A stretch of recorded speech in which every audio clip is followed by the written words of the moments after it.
Public Services, and over to our chair.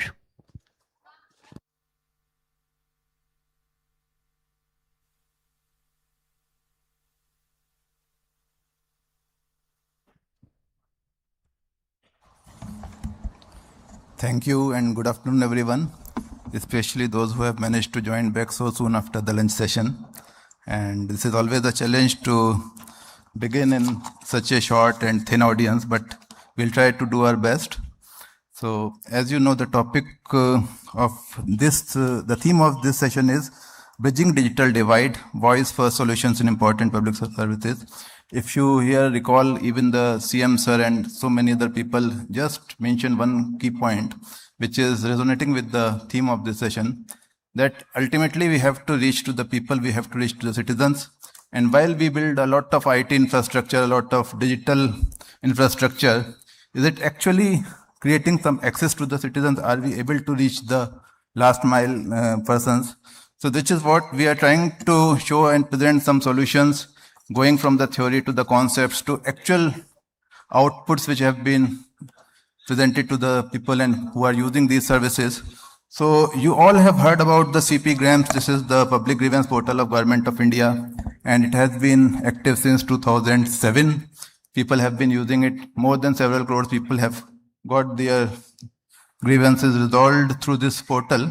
So the next slide, please. The journey of CP Grams is illustrious, the least to say. It is phenomenal.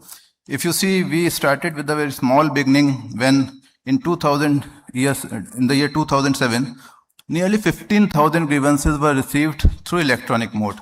Not to say that there were thousands and lakhs of grievances which would be coming in other modes, but we made a very small digital beginning, and out of these, only 3,633 were recorded as resolved, which is around 25%.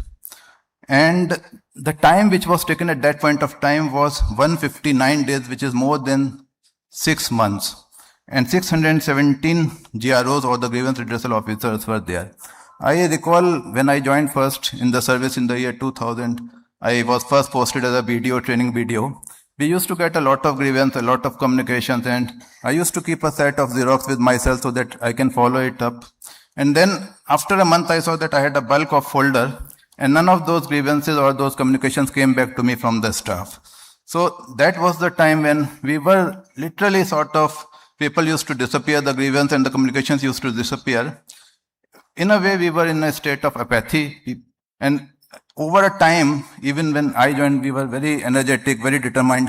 But then you learn this apathy, you learn how the system works. But this is where the digital system is more effective. We actually can easily come out of that, and which is what this story is about. In the year 2014, when you know this is a transformative year in the way the government of Honorable Prime Minister Modi ji was formed, at that point of time, again, if you see the bars, the second bar is not very big, better than the first one, but still very small. Only 3 lakh grievances were received, and around 2.85 lakhs were resolved. This shows the system had grown, as we say, organically, but still it was very slow. But today, if you see, at the end of 2025, which is the calendar year, almost 23 lakh grievances were received, and almost the same number of grievances were resolved. This is almost 8 to 9 terms of growth, which we normally call as exponential growth. This shows the trust of the citizens in our systems, in our processes, and there is a reason why this change is happening. The focus, the vision, and the drive comes from the top. The first photograph is where Honorable Prime Minister is chairing a Pragati meeting, where the secretaries of the Government of India and the chief secretaries of the states are being asked about the status of grievance resolution. This is the focus coming from the top, that grievance is important, every last mile person at the last mile is important, and the message goes very fast. When the review happens very frequently, in the next photograph, if you see, this is our Honorable MOSPP, Dr. Jiten Singh ji. Very regularly, very frequently, we have to report, we have to tell the progress. And just in last 1 or 2 months back, a very important progress was done in this regard, which was launch of our Bhashini portal. in which by voice we are recording the grievances, and I'll come to it in the next few slides. Third point which I am showing here, this is the minutes of the 127th Parliamentary Standing Committee, where the committee asked us, this is the committee which asked us to develop a mechanism in which grievances can be lodged through voice recording, which will help the people who are unable to file grievances using CP Grants portal. This is a big divide where our public functionaries are able to recognize. You may have a large portal, you may be redressing lakhs of grievances in a year, but is the grievance accessible to the person on the last mile? Why not use volume and voice if you cannot bridge this digital divide overnight? Now, this is the 10-point CP Grants reforms which came from as an outcome of Honorable PM's review meeting. And first, very important point is auto-routing of the grievance. Earlier, when the grievance were received, they used to go in step by step from center to state, state to district, district to the block office. In multiple hops, it will reach in 1.5 months, the grievance will move. The message was that build systems so that it lands in the desk of the last mile GRO. It should, the person who is supposed to resolve it should get it in his inbox on the same day. Analyze the root causes of the grievance, not the volumes. The system should be open, accessible in all the Schedule 8 languages. In the earlier sessions also it was discussed, until people speak in their own language, we may say that we have systems, but it is in a way not so accessible. Grievance redressal index and 10 major key steps were taken as an outcome of this meeting. Here, I'll point one or two of them, which is feedback call center, which is now we call it as a hybrid center because we have an input coming through digital data also, and we are also calling the citizens. This is an input from our Honorable MOSPP. He said that we should talk to the citizen, is he satisfied with the resolution? Otherwise, your GROs will keep on closing genuine grievances as disposed, but the citizen will find it is closed, it is not correctly disposed. So we have to get to the citizen and take his voice. Citizen voice is very important. The numbers now as they stand, every month we are resolving at least 1 lakh grievances. Timeline which we saw was around 157, 158 days when the system was set up is now 13 days. In 13 days the entire processing happens, the outcomes come, and what is phenomenal is out of the resolved grievances, our satisfaction rate, public citizen satisfaction rate is nearly 75%. So it is not merely parking or sending it to other department, other ministry. Actually, the grievances are getting resolved. 38 lakh citizens are active on the portal, and in last 3 or 4 years, nearly 1.404 crores, which shows that average we are disposing at least 25 lakh grievances in a year. There is some pendency, but because, as you know, 21 days timeline is there, this is work in progress. The other very big value addition of CP Grants is, this is the scorecard of the Ministries of Government of India. Now, normally we assess the progress of our staff, employees, but when the departments and the ministries and the concerned honorable ministers and the secretaries get assessed like this creates a very clear message that this is something important. And if you see the root cause behind this, why the ministry is getting less marks, 11 parameters are there. Each ministry can assess where they are doing good, where they are not doing so good, and you can actually resolve those issues point by point. Now, all this obviously it gets recognized. Let us accept that CP Grants is recognized globally as one of a very powerful public grievance redressal portal. The India Today mentioned it as amongst 100 big tech ideas for the revolution needed in 10 key sectors to make India a developed nation by 2047. So these tech ideas, be in government sector, private sector, grievance redressal is at least 50% of the governance. If the grievance is not getting resolved, we may be saying I'm doing pretty well, but maybe the services and the values are not reaching to the citizens. Likewise, this is the minutes and request from the Secretary of Commonwealth. They have requested that CP Grants is an idea, is a project which we would like to replicate in 56 Commonwealth countries. Now, this is something very big.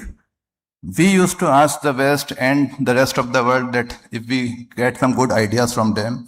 Today, Indian projects, Indian ideas are being requested for replication across the countries.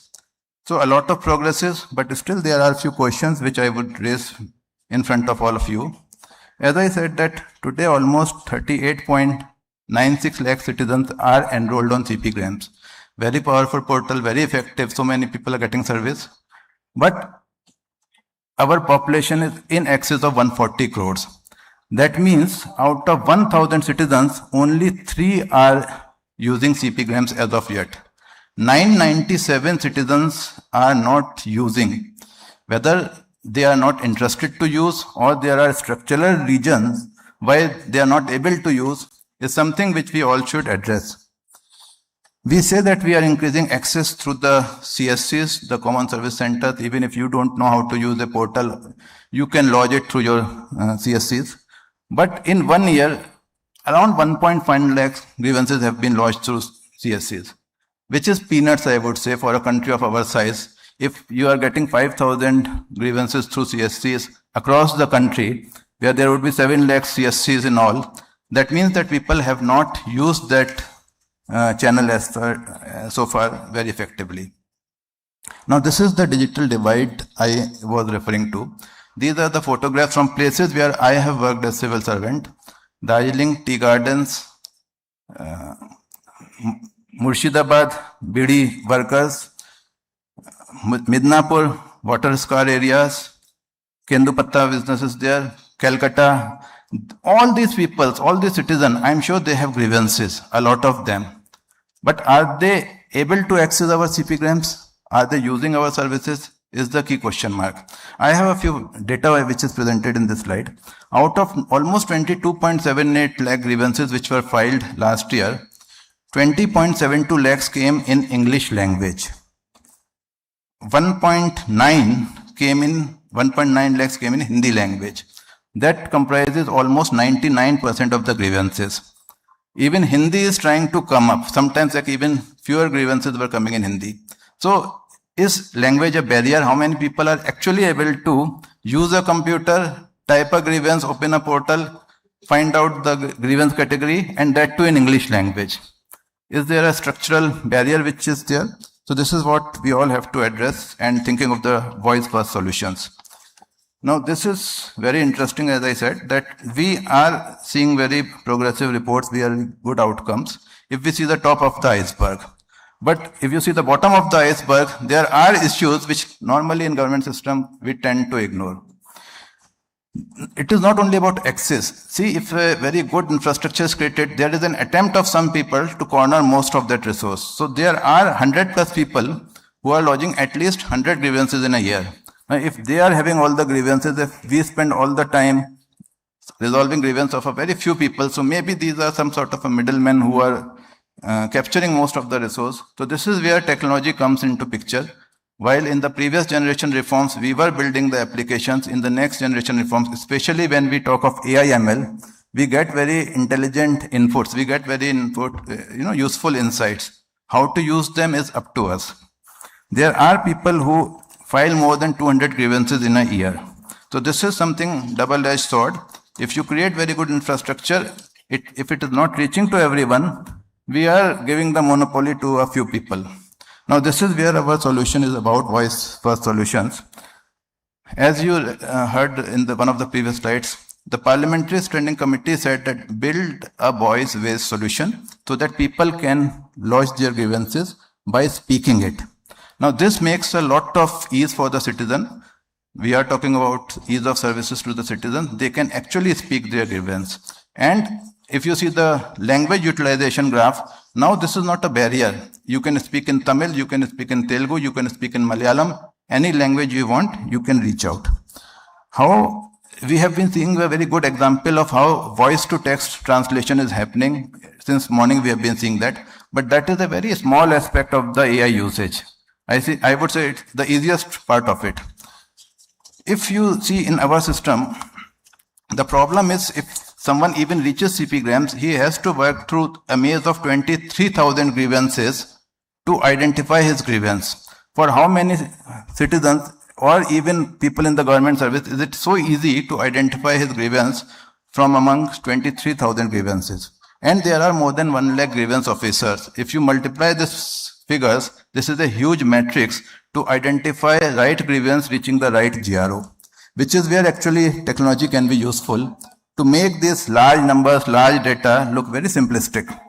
So our solution is working on these 22 languages, and Dr. Nag will speak how we are going in the Santali and the other local languages also.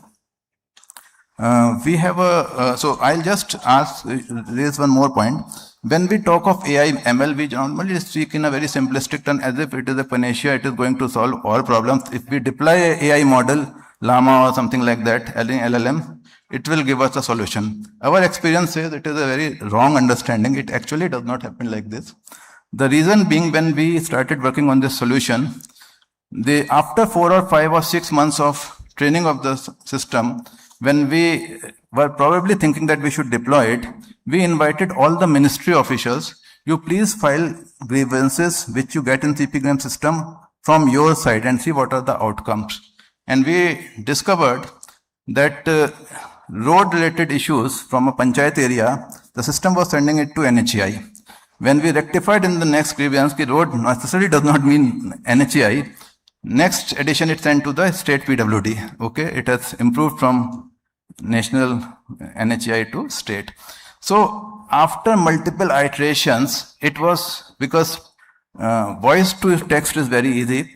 It was taking grievances, registering grievances in income tax without asking what is the PAN of the citizen. So if you register a grievance without asking the PAN for refund of income tax, I think it is a meaningless information. So AI ML has a very big risk, which we all have been hearing, garbage in, garbage out. So unless you develop a system very patiently, which caters to the actual crisis, and as I said, building the background information of all 90 odd ministries, what are their key terminology, what are their key services, so that the system interprets it correctly. So we have a small video which covers some part of this journey. I'll request the team to kindly play the video here. The Department of Administrative Reforms and Public Grievances serves as the nodal ministry for citizen grievance redressal in India through the CP-Grams platform. Guided by the Honorable Prime Minister's vision of making government services more accessible, it continues to strengthen a grievance redressal system that is inclusive, citizen-centric, and easy to access. India's linguistic diversity and the digital divide called for a simpler way to register grievances. CP-Grams receives nearly 25 to 30 lakh grievances annually. With more than 23,000 grievance categories spanning over 90 ministries and departments, covering all 36 states and union territories, and supported by over 1 lakh grievance redressal officers, CP-Grams is one of the largest grievance redressal platforms in the world. To handle such a large volume of grievances while simplifying the process and enhancing citizen access, the Department of Administrative Reforms and Public Grievances, in collaboration with Bhashini, conceptualized a voice-enabled, multilingual grievance registration interface that allows citizens to interact naturally in their preferred language. The journey from concept to reality involved nearly 20 rounds of consultations, design reviews, stakeholder feedback involving thousands of participants, and extensive review meetings over the past 8 months. Real grievance scenarios from diverse domains were used to create an intuitive and citizen-friendly experience. আমি বীরভূম নিবাসী পূজা, আমি CSRI CDRI Lucknow কর্তৃক আয়োজিত MTS পরীক্ষায় অংশগ্রহণ করি 25 August 2025 তারিখে। That applied product import totally stopped from a Nepal plant after implementation of quality control order of February 2025. मैंने मई 2025 में एग्जाम दिया था। मेरे एग्जाम के तो मार्क्स लगा दिए, लेकिन जो मैंने असेसमेंट जमा कराए थे उसके मार्क्स मैंने मार्क अभी तक नहीं लगाए गए।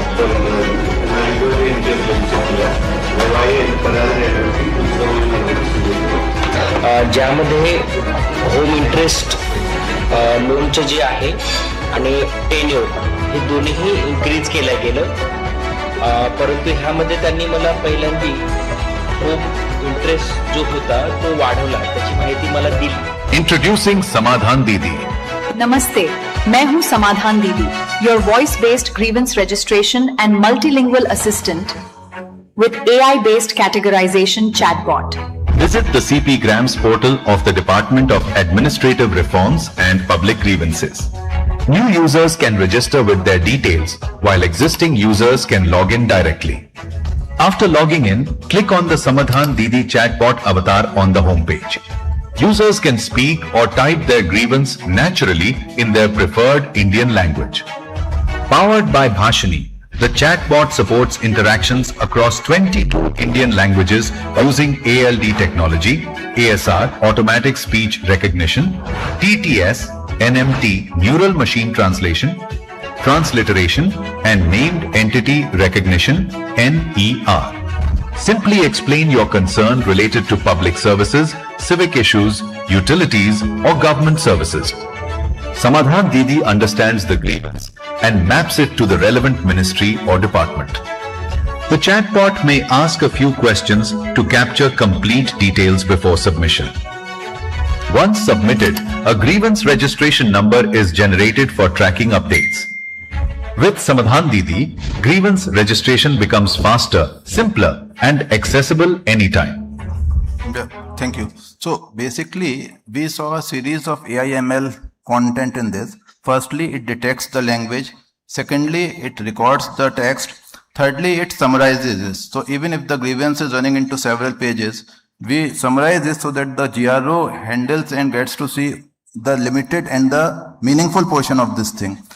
The most important thing is, if the data is insufficient, which sometimes it happens to be, then it asks intuitive and useful questions to get the complete information, which is where, if you see from the point of digital divide, this is a major leap towards future, and we are anticipating that the visuals which we saw, the gaps which we saw, will be holistically improved, and we will be able to cover most of them. So I invite all of you, this display and this stalls here. So if you have a grievance, you may try it yourself, speak in the language of your choice, and it will reach with almost 99.9% accuracy to the right ministry. So it resolves the issues of having a huge call center taking a number of calls, because ultimately they are young kids, young graduates who may not be able to rephrase and mark the grievance to the right department. It resolves so many issues. So this is a quantum jump in the technology and the outputs. One or two more things. So some of the issues which we discussed, one was the digital divide. The other is willful negligence. So we have come across cases where GROs, they don't want the application to go into an appeal. Even though it is a fit case for appeal, they would mark it as unfit for the appeal. If they have given a decision against the citizen, they will mark it given an order in favor of the citizen. So some people are always there who are trying to beat the system, which is where AI can actually improvise the system. It can detect, identify, and the number of manpower, human resources which would be required to do and calculations and assessment at this scale would be phenomenal, and which is where we were seeing so many gaps in technology, the resolutions. But once we put the right use of technology, most of this can be covered.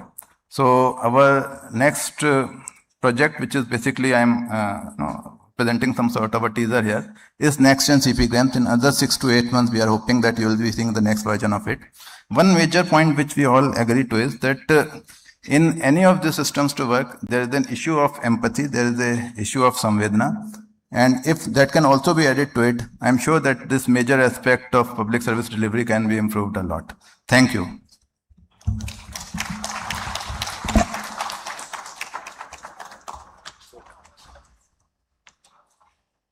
I'll now request Dr. Amitabh to give an overview of a large number of other projects under this Voice First initiative. And Dr. Nag, please.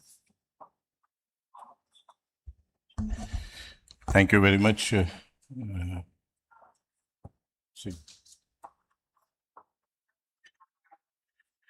And Samadhan Didi was really an experience which we would cherish, because for the very first time we implemented all the advanced technologies which we had, and we thank the department for giving full support to implement that, because it required a lot of experimentation and lot of insights, lot of workarounds which were there. So that I'll just move forward. what is that we are looking at from the voice technologies as such? We are almost 1.4 billion people. Everyone has a voice. Everyone has an accent. Everyone has a language. And, even if we say that we are going to find similarities, it's going to be difficult. So we need to actually ensure and think about it that when do we deploy these solutions? Should we deploy to see that it is 100% accurate, or it is 98% or 95% or 90%? And that's the debate which we will continue to have. But this slide was just put up for you to actually see what is the scope and scope of the problem which we handle, and we need to do stepwise solutions to actually move forward. Giving another dimension to it, it is about 121 languages, 22 are scheduled. There are 99 other languages. There are many regional and tribal languages, and we recently worked with District Collector of Nandurbar to actually bring Bhili language into our portfolio. And Bhili is basically a tribal language which does not have script, right? So we have digitized it. In the last Mann Ki Baat, we actually, translated Honorable PM's speech in Bhili, and we experimented with that and had some results which were very, very encouraging. We, of course, worked with District Collector of Nandurbar there, and are still trying to improve the digital models there. So what are the divides which we are tackling across? We are tackling literacy divide, we are tackling digital divide, we are tackling language divide. And while the language divide perhaps can be tackled through text, digital divide and literacy divide are some things where language as well as voice comes into picture. And once we have a, option of leapfrogging by using voice as a medium, so that we are removing all these three divides which are required, right?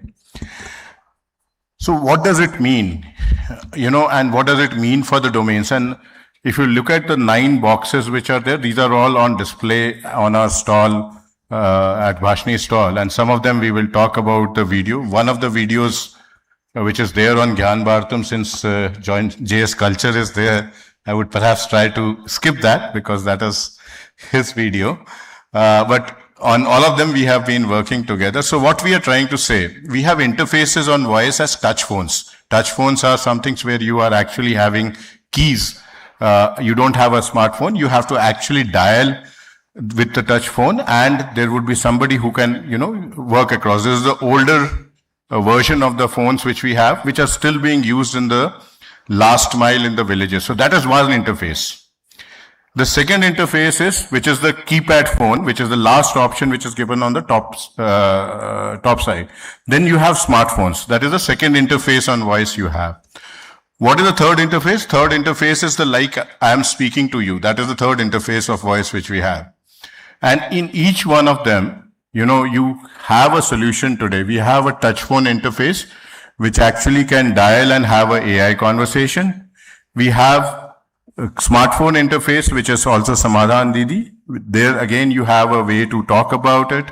Then you have, the interpersonal speaking. So if you download the Bhashini app today, you are in a position to actually converse with each other. That means you speak once, that gets translated and spoken out to you, and that person can speak back again. So that is the interface. So all these mediums, you have today an interface which can be used for the voice first solution. So it can be, for example, the next solution to Samadhan Didi is a survey which can happen whether you are satisfied with the grievance resolution, and that can as well be AI generated rather than being in any other way. So that's the way we are looking at. We are looking at farmers getting their advisory in their own language with a smartphone or a touch phone. We are looking at doctor-patient conversation being transcribed and converted into prescription, which is under, testing with AIMS right now. We are looking at education where the things are, read out, the books are read out in your own language. The book can be in some other language, but you are reading it out in another language. You're looking at a person who is coming to a police station does not know how to read and write, speaking out with the cop and actually creating the complaint or FIR as it may be. We are looking at health, ASHA workers talking to each other. We are looking at banking system, the overall counter becoming multilingual, and all these are solutions which are currently visible and available. We have done multiple hackathons, which actually have now been taken into our platform, and this can be utilized by most of the governance and service delivery systems. This is what the architecture is all about. We are on the left-hand side looking at the input layer, and the right-hand side is the output layer, while as in between it is fundamentally a reasoning engine or a knowledge base. So the knowledge base is in the and these will evolve. So we are today talking about automatic language detection, pipeline of automatic language detection, automatic speech recognition, text-to-text translation, going into the knowledge base, taking out the information, and then going into a reverse direction, because most of the reasoning engines are today in English, right? Because English has a lot of data. Over a period of time, all these models are going to combine into one large model, but that would be basically when we have a lot of data in our system, on which the LLMs can train. And for that reason, Bhashini is working towards creating digital content which can enable those LLMs to move forward. These are the reference use cases which we had talked about, and these are deployment use cases. So if I say Voice Era is a system by which I can have a touch phone, I can dial into a knowledge base and have an AI-based conversation. So it can be an end-to-end conversation on a touch phone with the platform, right? The second is a survey application. I can basically define 5 questions, put it into an AI system. The system will call in a multilingual fashion, get you the answer, and then work. You can take that analysis and do the rest of the activity. Swar Setu is an application which is over-the-counter application. One side speaks on one language and other side speaks on another language, and that is visible on our screen as well as on the other places. And I can continue to go on. We built a CV builder, to give blue-collar workers a voice. So today means we are trying to launch it with multiple ministries, where a person comes and speaks about himself and the CV automatically gets built up. So wherever there is an interface which is basically dealing with the citizens and the stakeholders, voice can play an important part. Attached to that, language is extremely important. Those are the places where we are looking at intervention and looking at hungrily looking at those things which we can actually do, those experiments which we can do, look at those use cases which we can take up. So this is a video here. So before we come to the video there, all this is not, without pain. We built the models, and everybody built the models which we open sourced. We had data collection which was fundamentally done with lot of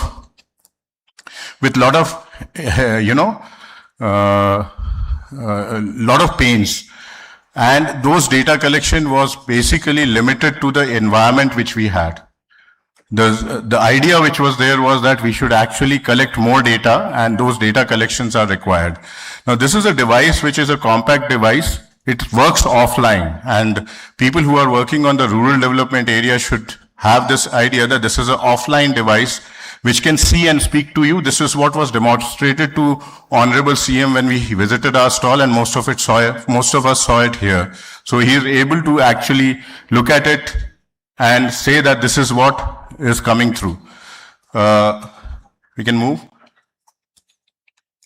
This is again can be used with the people who are having some challenges. This is the system which we talked about, which is basically looking at a platform by which a survey application is done for ration. Whether you have received right rations, whether anything was missing, etc., etc. Once it comes out, then you are in a position to actually analyze those details and then move forward on it. This application is actually being used by Department of Foods as of now.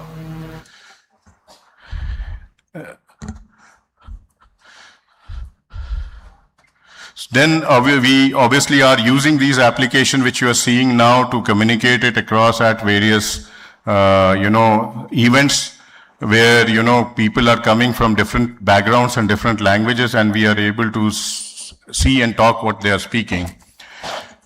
And this one you should hear also. You have a voice? No. So this is Honorable Prime Minister speaking at Viva Tech conference. He is basically talking about a AI chatbot called Sarlaban. Sarlaban has been deployed with Amul, and it gives... Enter Dishika. It is an AI-powered... Yeah, this one. From here. Language. Friends, an AI application called Sarlaban speaks to millions of women, dairy farmers, in their own language, giving expert guidance on livestock health and management. Enter Dishika. Go ahead.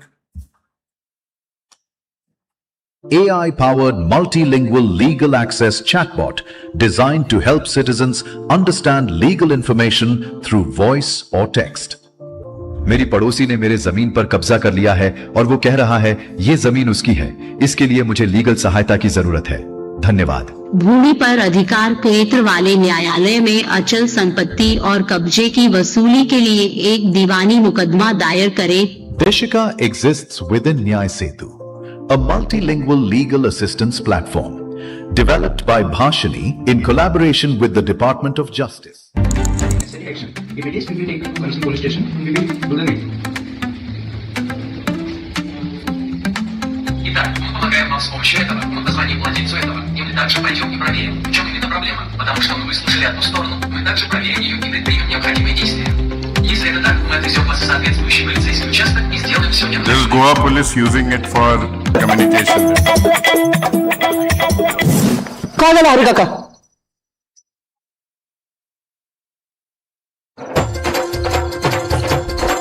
अहो तुमच्या पिकाला डाग रोग झालाय. दुसरं कसं कळलं? Mahavistar AI app मुळे. आता हे काय असतं? महाविस्तार एआय कृषी विभागाचे स्मार्ट डिजिटल एआय ऍप, शेतकऱ्यांना क्षणात अचूक माहिती देणारा. महाविस्तार एआय ऍप सगळी अचूक माहिती. Yeah, go ahead. नुसत्या अंदाजावर नाही, एआयच्या अचूक सुश्रुत संहिता. This I think JS Culture would take up. We should. Okay, go ahead. No, just go ahead. Yeah. Sushruta संहिता का चयन किया गया। पहले स्टेप में दिखाया गया कि कैसे टेक्नोलॉजी की मदद से हम पांडुलिपियों की इमेज क्वालिटी सुधारकर उन्हें पढ़ने लायक बना रहे हैं। सेकंड स्टेप में इस इमेज को मशीन के पढ़ने लायक टेक्स्ट में बदला गया। अगले स्टेप में मशीन रीडेबल टेक्स्ट को एक एआई अवतार ने पढ़ा और फिर अगले स्टेप में हमने ये भी दिखाया कि कैसे टेक्नोलॉजी से ये अनमोल भारतीय ज्ञान इंडियन लैंग्वेजेस और विदेशी भाषाओं में ट्रांसलेट किया जा सकता है। नमस्ते, how can I help you today? ನನಗೆ ಒಂದು ಟಿಕೆಟ್ ಬುಕ್ ಮಾಡಬೇಕು, ಡೆಲ್ಲಿಗೆ ಹೋಗೋಕೆ. ನಿಮಗೆ ಉತ್ತಮವಾಗಿ ಸಹಾಯ ಮಾಡಲು ನಾನು ಈ ಸಂಭಾಷಣೆಯನ್ನು ರೆಕಾರ್ಡ್ ಮಾಡಬಹುದೇ? दिल्ली जाना है. आपकी बेहतर मदद के लिए क्या मैं इस बातचीत को रिकॉर्ड कर सकती हूँ? I'll speak in Malayalam this time. എനിക്ക് ഒരു ടിക്കറ്റ് ബുക്ക് ചെയ്യണം ചെന്നൈ പോകാനായിട്ട്. നിങ്ങളെ നന്നായി സഹായിക്കാൻ ഈ സംഭാഷണം റെക്കോർഡ് ചെയ്യാമോ? प्रयास को नाम मिला संसद भाषिणी। इस दृष्टि को व्यवहार में उतारने के लिए संसद स्पर्धा शुरू की गई, जहां नवाचार को आमंत्रित किया गया। यहीं सिविक क्राफ्ट टेक्नोलॉजीज अपने समाधान के साथ सामने आई और यहीं से ग्रंथिका का जन्म हुआ। ग्रंथिका में संसदीय बहसों का डिजिटलीकरण एक संरचित और पारदर्शी प्रक्रिया है। स्कैन किए गए पृष्ठ एक विशेष कैनवस में खुलते हैं। बाईं ओर मूल PDF, दाईं ओर। So this is basically scanned documents which are not readable. You are using voice to digitize it and create the OCR models out of it. So on the left hand side it is a scanned image, on the right hand side you are speaking out and building that particular document. So these are some of the examples which I thought that we should know that this voice technology has arrived. we are looking at use cases which can actually change the lives of the people, make them inclusive, make them empowered, and also include the last mile into our game. Thank you very much. Thank you, Dr. Nag, for that very wonderful and informative session. And as you know, when this AI summit was held in New Delhi, we had very good projects from abroad also. But what they were doing, this conversion, this translation, they were handling 2, 3, 4 languages at the most. But what Bhashini has built, it is already 22 languages, and the number is rising. So whatever happens in India is at a scale which is unparalleled compared to anywhere else. So thank you. And now I'll request our next panelist, which is Shri Dhrubajyoti Gupta, and he is Joint Secretary in Department of Pensions and Pensioners Welfare. He will speak about the Pensioners Welfare initiative taken by the department. Thank you, Puneet. Dignitaries on the dais as well as seated in the audience. Very good afternoon. We have this post-lunch session, and I am here to speak on the voice-first solutions that we are looking at in the milieu of pensions. Just before I take you through a brief snapshot of what we are doing in collaboration with Bhashini, and Amitabh ji has already brought you in context with what technology and where and how and at what status it is. And Puneet ji has already briefed you on the grievance redressal portion, that it can change the entire game plan, the entire milieu of the ecosystem itself of grievance redressal to a to a very large extent. So breaking barriers is the main crux which we are looking at. Now in pensions, we are looking at around 68 lakh pensioners which are of the government of India, and similar 70 lakhs is of EPFO pensioners, and around 2 crore is our state government pensioners.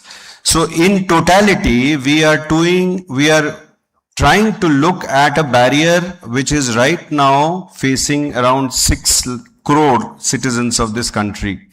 And as was said in the previous session also, that though we have 22 languages which have been scheduled, there are more than 19,000 dialects which Amitabh ji was mentioning, as well as more than 900 or odd languages which are spoken.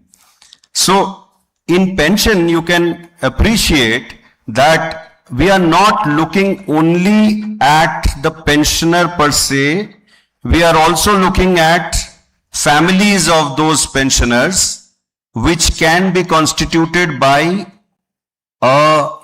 not a major citizen, a child, or a very old citizen who can be of 85, 90 years old. We have 100-year-old pensioners also. So you can understand the milieu, what we are looking at, and the barrier, what we are looking at. So I'll just start with a video. I'll scroll it. I'll try to request to scroll it. Can you go to the next slide, please, and play the video? Okay.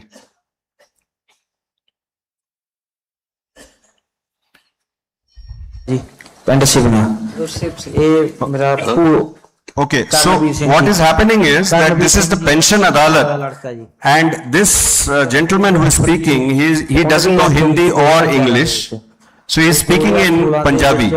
मम्मा दी भी death हो गई सी ते उस तो बाद दो भाई है जी, और इन्हां दा कोई नहीं गा दुनिया ते ਉਹ ਸਟੱਡੀ ਲਈ ਆਊਟ ਆਫ ਕੰਟਰੀ ਗਿਆ ਹੋਇਆ ਜੀ, ਵੱਡਾ ਭਰਾ Kulveer Singh.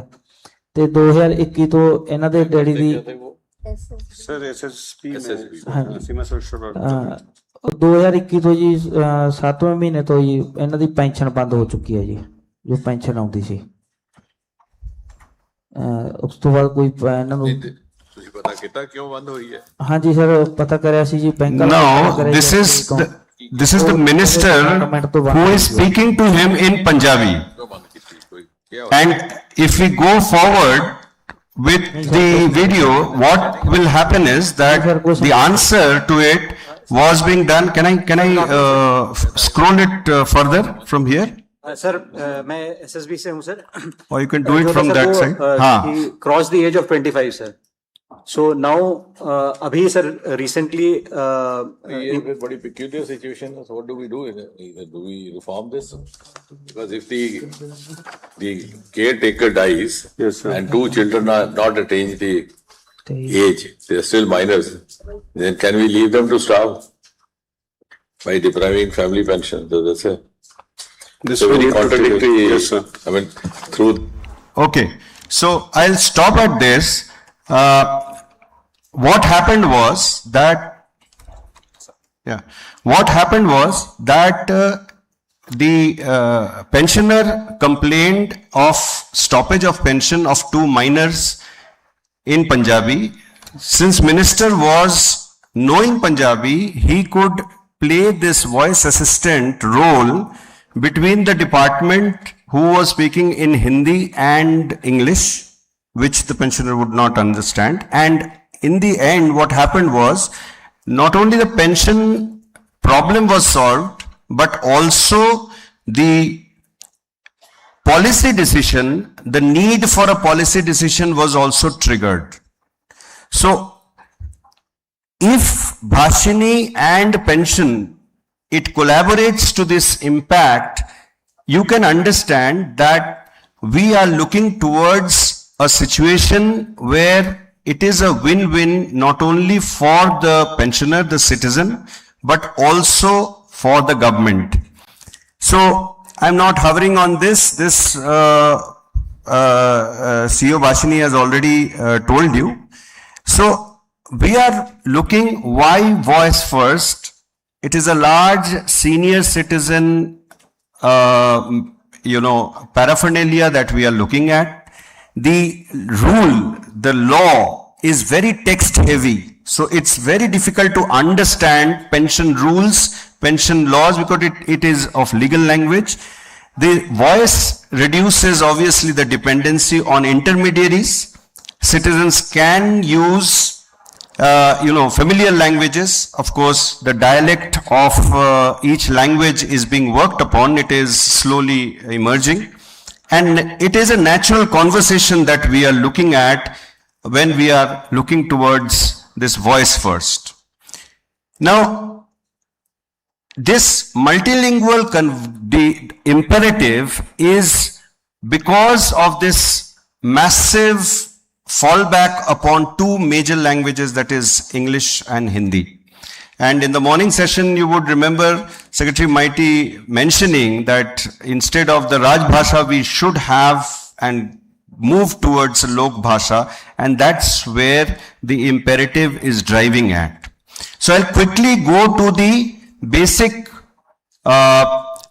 functionalities where this already has been covered, where we are looking towards. Now, you see these words would be, not very known to you. Bhavishya is the pension processing software. The CPNgrams is a subset of CPgrams, which is a grievance redressal specifically for pension grievances. The Jeevan Praman is the annual life certificate which each pensioner has to submit to make the credible information to government that I am alive. So you please continue pay me pension. Anubhav is again an interface where the pension department gets the entire service life of each government employee. They come up with write-ups whereby they give us their experience, which is called Anubhav. This was started with the vision of the Honorable Prime Minister. And Sankalp gets a lot of pensioner welfare association voluntary organizations to work in the pension paraphernalia and milieu as at the down, last mile, to reach out to each pensioner and make them understand what is going on. So we are looking towards an unified pension portal, that is one pensioner, one portal. As on date, there are multiple portals for all these activities, as well as several other portals are being managed by several other ministries like the Defense, the Railways. They have separate portals, and the Department of Telecom. So with this, obviously these emerging opportunities are coming through, that the preferred language which I know is the language in which I should be able to understand what is available to me. Somebody mentioned in the morning also that the citizen didn't know that there was a pension scheme available, and I should be able to be guided by my language into all those activities, whether I want to submit a digital life certificate, whether I want to submit a pension form, or whether I want to raise a grievance in pension. I should be able to do it through a interface which CEO Bhashini was just mentioning, those the entire variety of interfaces. So we are looking at these 4 collaborative areas. It is right now in the conceptual phase. We have just started engaging with Bhashini.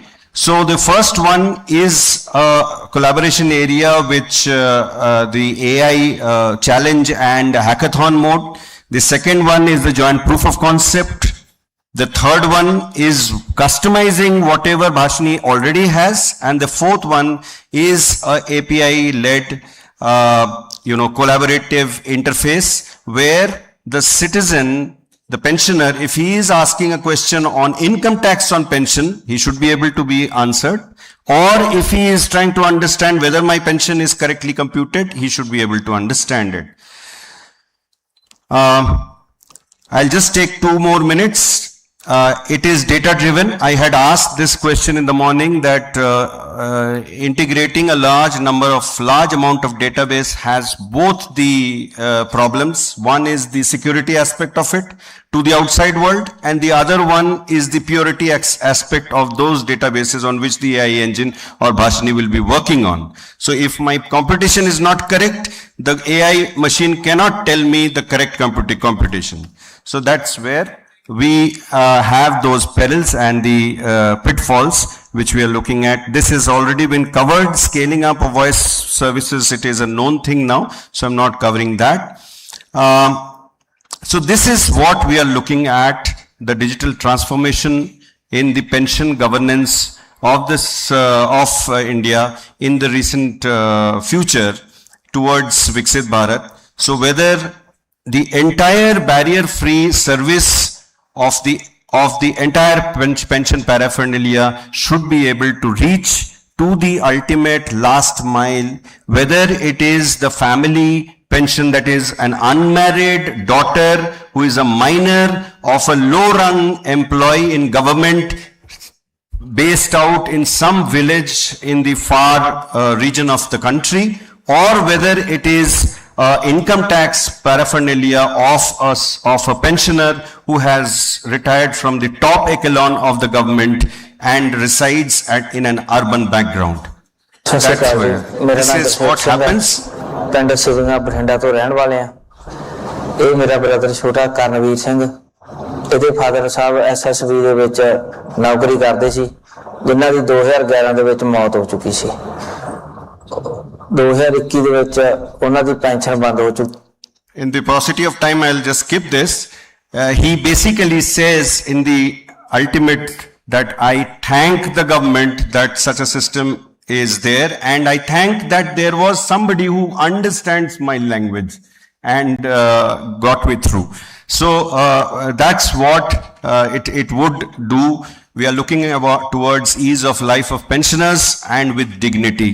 So I am very sure that with these voice first services, these 2 fructifications would be available to the citizen of this country.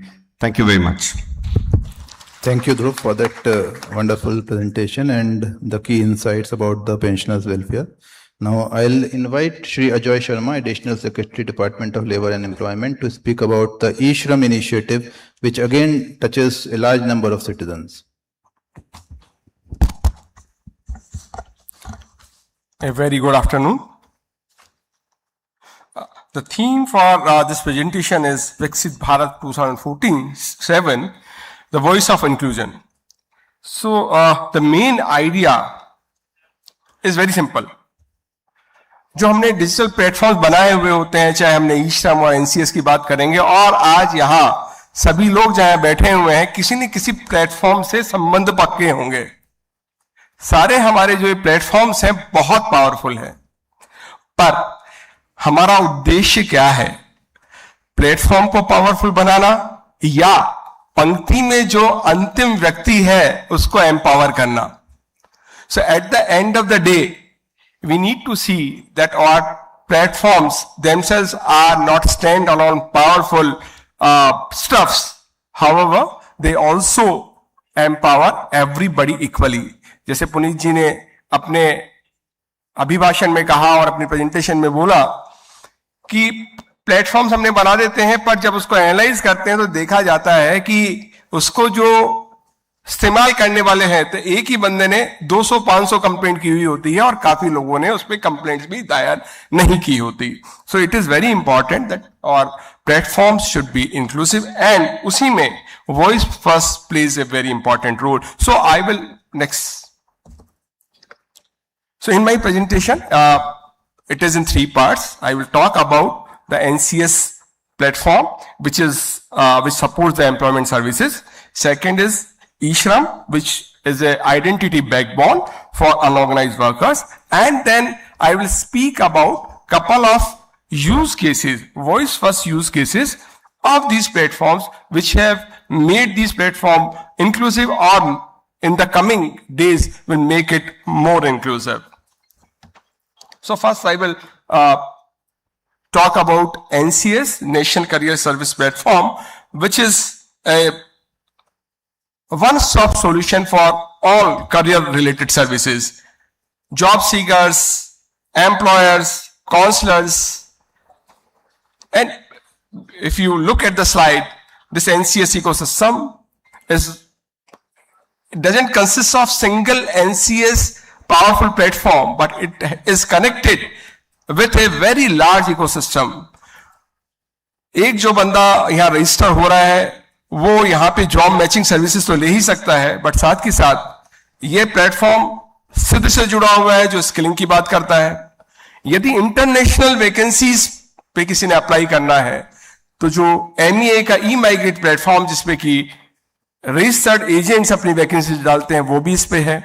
तो आप इसमें number देख के आप अनुमान लगा सकते हैं कि पिछले 10 सालों में more than 6.4 crore job seekers have enrolled और registered on this platform. 58 lakh से ज्यादा एम्प्लॉयर्स इस प्लेटफॉर्म पे हैं, और आज तक आप विश्वास करना थोड़ा मुश्किल होता है, बट 9 करोड़ से ऊपर वैकेंसीज एक्चुअली इस पोर्टल पे हम लेके आए हुए हैं. ना विश्वास करना जो मैंने कहा कि क्यों मुश्किल होता है, क्योंकि हम देखते हैं कि जो जॉब सीकर्स है वो देखता है उसको जॉब नहीं मिल रहा, उधर एम्प्लॉयर्स को बंदे नहीं मिल रहे. तो that is where the role of this platform is. So if you look at this platform, more than 20 state portals are connected to it. For trust that the people connected to this platform have rightful or trustworthy kind of profile, DigiLocker is connected with it. EPFO, GST, all other departments which can kind of vouch for the veracity of the employers are also kind of integrated with it. Industry partners bring lot of jobs here. For the new age jobs platform and gig economy, Zapto, Zomato, Swiggy, all the platforms are connected with it. Again, this platform, as I said, that very powerful, then it has to be cloud-based, microservice based. It has to have, it has all the features like mobile app for Android and for iOS. AI ML tools. You have job matching, AI job matching, AI resume builder, AI skill gap analysis, AI interview coach, all things are embedded into it. So I feel very proud saying that it's a very strong platform having all those new age components. And in the coming days, it is going to become much more powerful. In fact, as I said, the most important problem in job arena is not availability of jobs or not availability of the candidates, about matching. And where this next is feature, which is going to come very soon on this platform, and part of it I will cover in the next slide, that it is already available. It is going to play a very crucial role. So what we are doing is, all these platform, National Career Service, ISHRAM, I will talk about it, which has 31 crore unorganized worker, Aadhaar, KYC on that, your periodic labor force survey data, which is coming almost on every month basis, telling you what kind of opportunities available or which sectors have high employment potential, or how the different sectors are doing in the economy. That data set is also being integrated. Skill thing, how many skilled people are there, your survey of, annual survey of industries and annual survey of your unorganized incorporations are also there. So all these together, definitely we will be using AI features. नाग जी का हम बहुत तगड़े तरीके से इस्तेमाल करेंगे कि ये सब डेटा को करके और एक सिस्टम लेके आए, so that जॉब सीकर को मिले, he discovers that high demand job roles are available, employers get good candidate pool, skill link partners can actually create courses which are required for the actually jobs which are there. And obviously it is going to be a good planning tool. The first thing we have already created in it is occupational shortage index, which is based on your PLFS data, and it considers 3 parameters from the survey. One is wage pressure, that it looks at if there is some increase or decrease in wages, and this wage pressure points towards the shortage or excess of workforce. Similarly, employment pressure, if the number of hours worked by individuals in a particular sector is going to be higher or lower, it also indicates that the demand for that in that sector is high or low. Similarly, if there is a sector in which the talent required is, say, X, but you are not getting those talented workers, and if you are employing the workers who are less talented, it means that there are lot many opportunities in this. So this is one small kind of example of this thing. However, based on various survey data and or data sets, we are quite hopeful that in next 6 months we will be having a real-time dashboard for employers, employees and governments, where one can see to it what kind of skilling is required, in which district, which kind of job opportunities are available. So now I move on to ISHRAM, which is a national database of unorganized workers. So right now, more than 31 crore workers are actually on this ISHRAM platform, which started way back in 2021.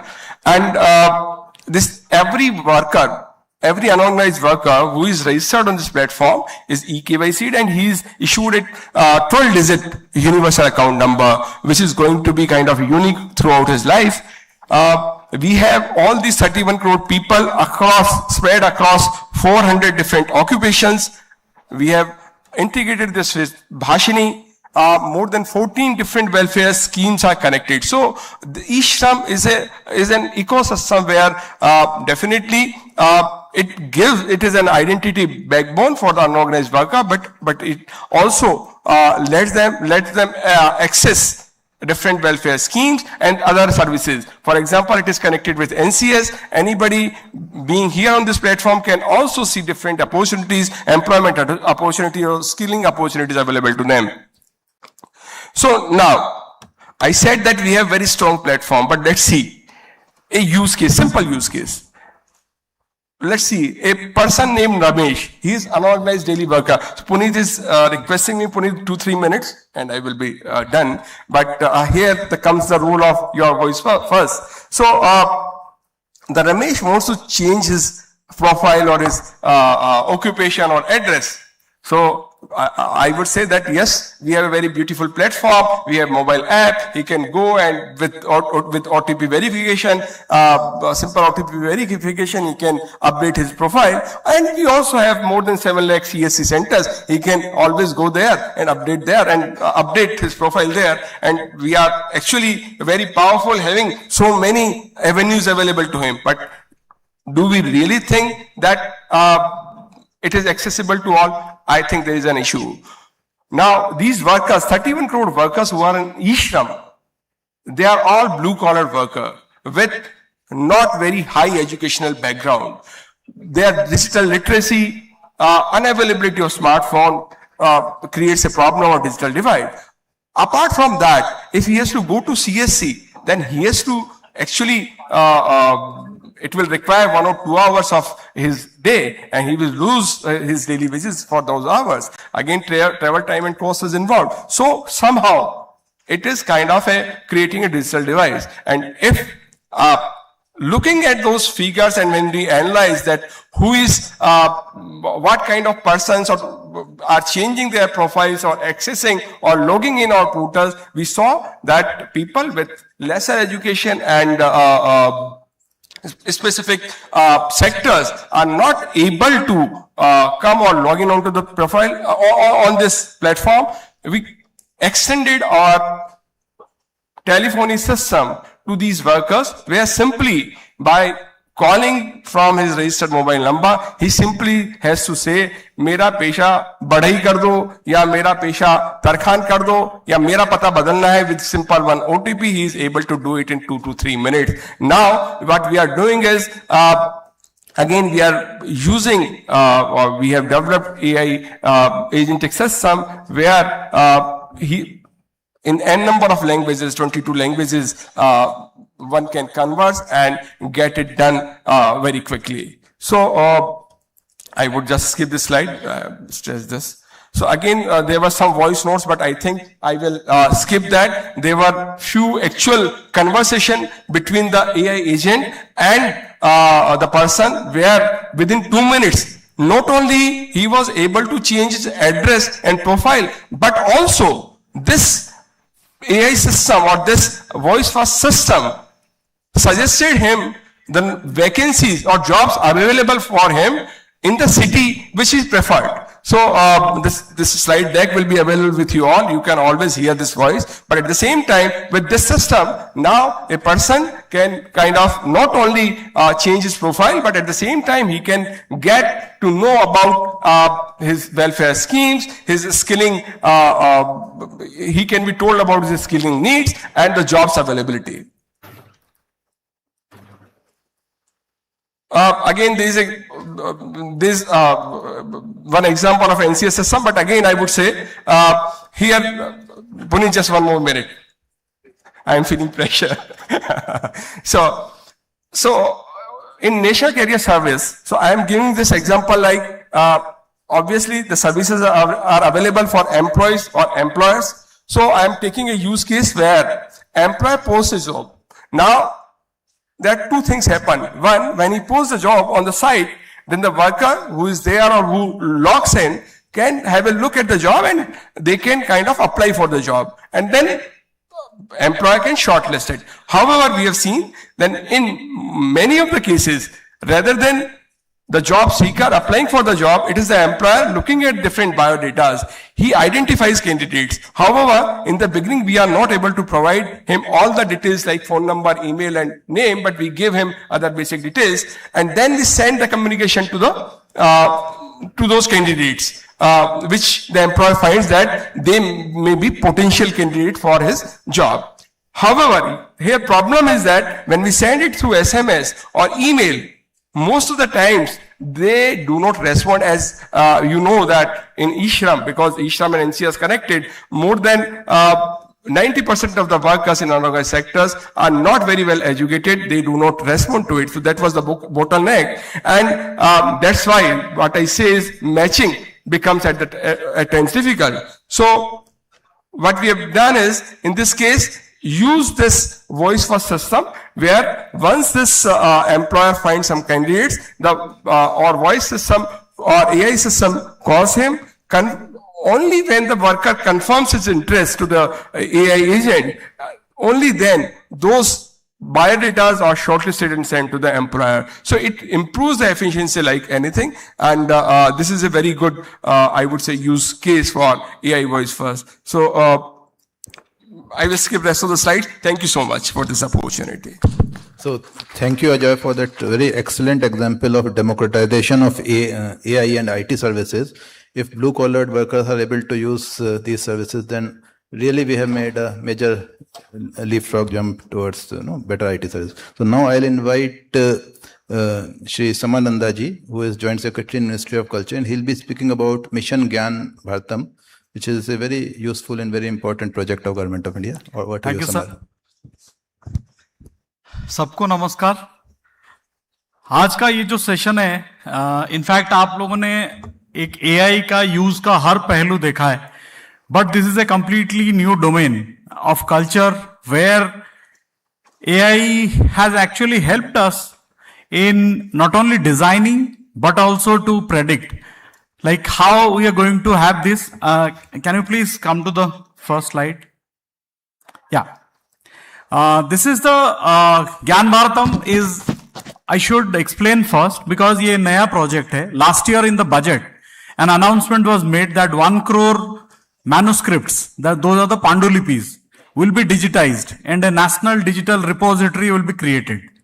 But when the deliberations and the discussions started in the first post-budget webinar when Honorable PM, in fact, had given the talk on 5th March 2025, he said that this is not a cultural project, this is a digital project. So you must ensure that the best of the digital specs are used. AI has to be used in it. How it will be used, that you need to, in fact, look at the entire landscape. Because even though it was started in 2003, National Manuscript Mission was there, but it has made little progress and the scope was not that wide. So as you see, in fact, the core vision of this particular Gyan Bharatam is that to bridge the gap. How we are going to bridge the gap? Because always knowledge has been in the domain of the people who have actually ruled. So the vision of Honorable PM was that we must bring the language of communication which every day everyone is using, and it has to go beyond the official list of languages. Because as we know, when we talk about manuscripts, it runs into even 1,000 years. We have the oldest Gilgiti manuscript, which was in fact the carbon dated, and we got that it was written 1600 years old, 1600 years back, which is there in the National Archives. So when you talk about languages which are 1600-year old, we don't know. And then the next challenge was like how to decipher, because it doesn't have an OCR, which is the optical recognition. There is an HTR, the handwritten text, and every scriber, the handwritten varies. So how do you make a system which can read and then interpret? So that was the challenge. With that we started, and I'm happy to share that in 1 year, last 1 year, the first part, the survey part just closed on 15th of June, and we have got 1 crore 16 lakh manuscripts, which have been done through like whole of the government approach, like all states participated, districts participated, all agencies and autonomous bodies under Ministry of Culture, everyone was given 2 districts. So that then we connected and multiple rounds of VCs were connected. And now we have reached to that level. But simultaneously, the digitization aspect is also going on, where the AI is the cornerstone. And I'm happy to say that from the beginning, in fact, we started the discussion with the team of Bhashini sir. That was last year in March 2025. And from there, what Bhashini has already delivered under Gyan Bharatam, and that is something which I would request each one of you to go to the site, that is gyanbharatam.com, and thereby where we have kept almost 150 plus manuscripts on the AI mode, and it is purely on an interactive mode. Someone can go and just engage there for say half an hour, 15 minutes, 20 minutes, depending on your interest. And now we are expanding the classification. That is, as of now, we have covered almost around 20 to 25 areas where we have got the manuscripts identified and put in that bucket, so that you can go and actually ask a question, which in fact when sir was showing that video of the AI summit, so that time, and I'll just share a small anecdote. In fact, President Macron, he was asked to ask a question to that particular thing, that chatbot. And he asked, what is insomnia and what is the cure for it? And interestingly, from the Susrut Samhita and Charak Samhita, the verses were shown and it was translated to French then and there. He could read out.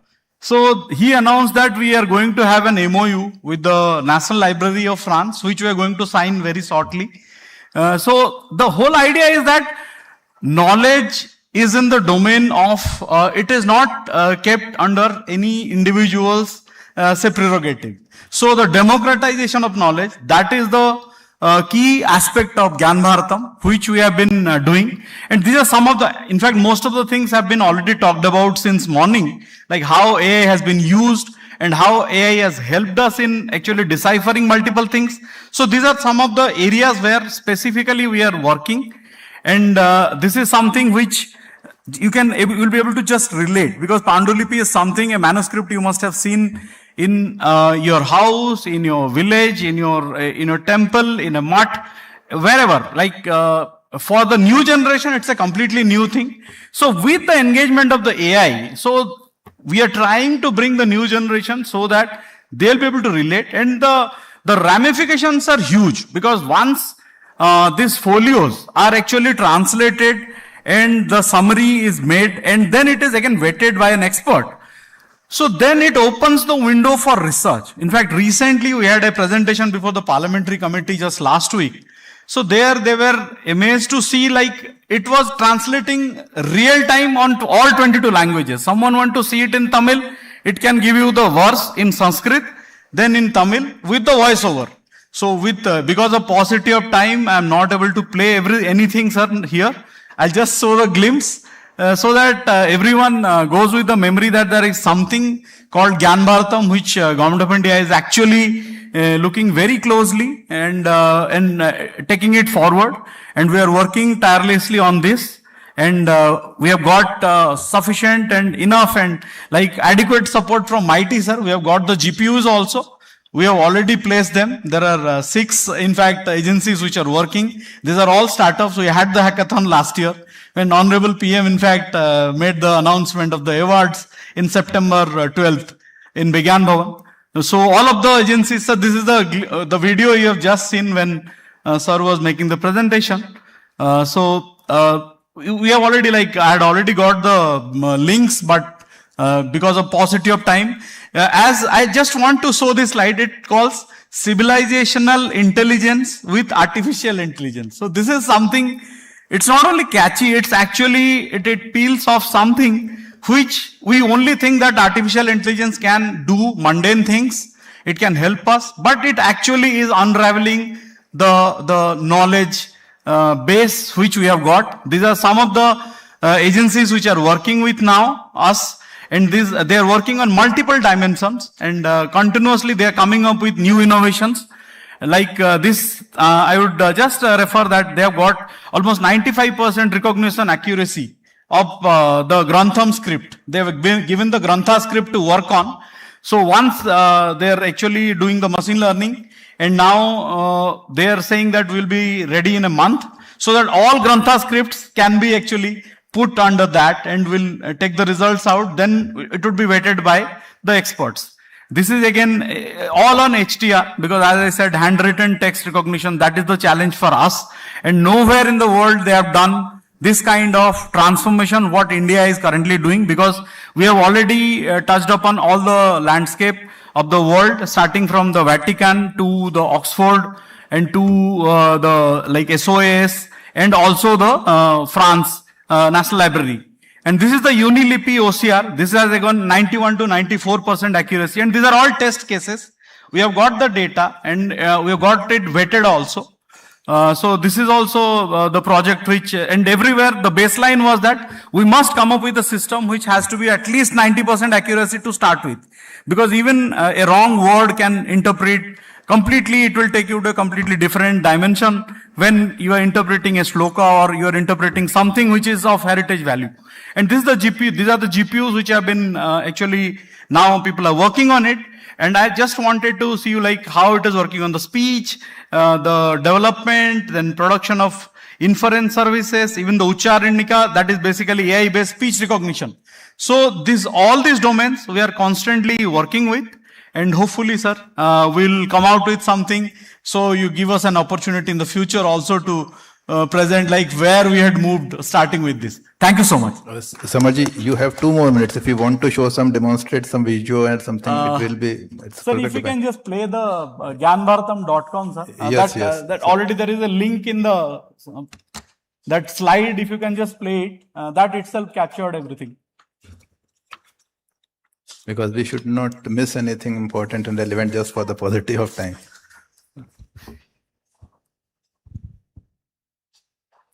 That slide on technology, digitization and AI.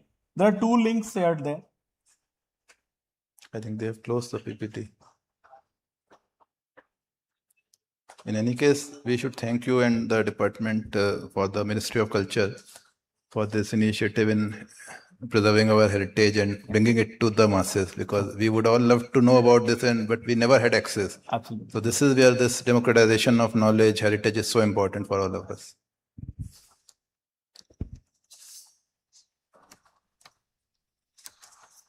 So you can close, sir. Thank you. I think it's taking time, so we can close it. So I want to thank all my panelists. If there are any questions and if time permits, then we are here to answer those. Otherwise, we can make it offline also. We are here for the next 2 days, all of us. But that is for the organizers to decide whether they have time and if the audience has questions. Any questions, please?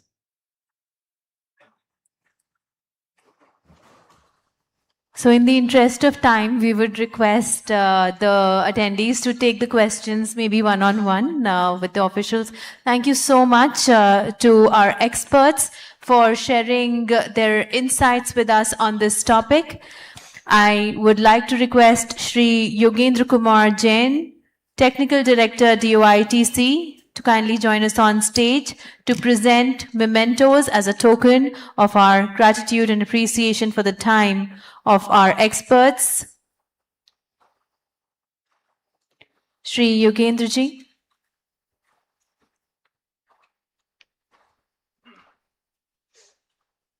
We would like to present a memento to Shri Puneet Yadav, Additional Secretary, DARPG, the chair for our plenary session.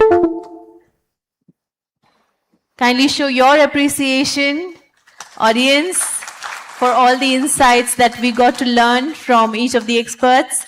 We would like to welcome Shri Dhrubajyoti Sengupta ji, Joint Secretary, Department of Pension and Pensioners Welfare.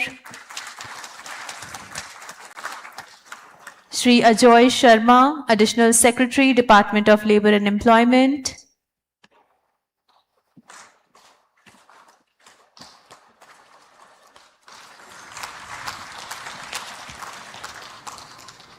Shri Amitabh Nag, CEO, Digital India Bhashini.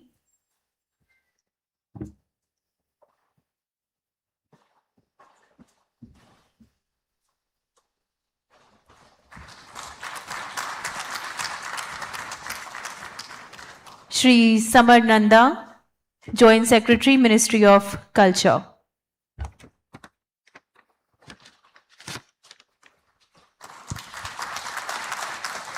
I would like to request our experts to kindly step forward for a group photograph. Everyone, we will be having the breakout sessions now. The third breakout session will be in the main auditorium. The first one will be in Mini Audi first floor. The second one at Conference Hall. The fourth one at Conference Hall.